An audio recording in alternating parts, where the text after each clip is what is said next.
très longtemps, mais quand Itrak m'a donné le thème hier, je crois avant-hier, la première chose à laquelle ça m'a fait penser, je me souviens à l'école quand on nous expliquait la différence entre écouter et entendre, qui paraît quand même assez similaire, on nous a toujours dit la différence entre écouter et entendre, c'est que quand on entend, on comprend ce que l'autre dit. Entendre, c'est comprendre.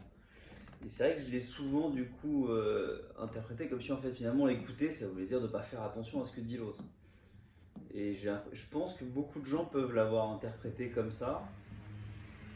Et alors que j'ai appris par la suite que c'était assez faux, mais c'est vrai que depuis, je me suis mis à faire plus récemment des formations pour des managers, et souvent, il y a ce thème de l'écoute qui revient. Et les managers, on leur propose de les former à ce qu'on appellerait l'écoute active. Et donc l'écoute active, telle que ça leur est expliqué, ça serait de écouter tout en prêtant attention, en montrant des signes visibles d'intérêt à ce que dit l'autre, et puis en faisant pas autre chose en même temps, ce qui arrive souvent dans les entreprises, par exemple, quand quelqu'un parle à quelqu'un d'autre, que les autres font autre chose. Et donc finalement, ce serait de dire que d'écouter, c'est pas seulement c'est montrer de l'intérêt en fait.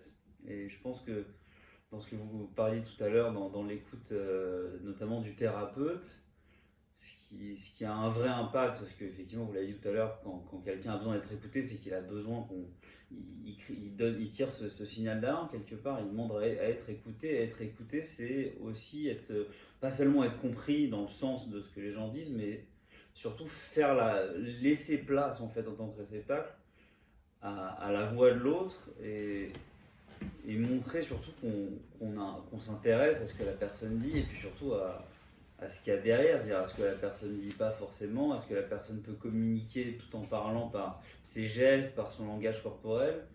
Et c'est vrai que finalement, parfois, quand les gens racontent quelque chose, ils n'ont pas forcément besoin qu'on comprenne le sens de leur histoire, mais plutôt pourquoi est-ce qu'on raconte cette chose-là.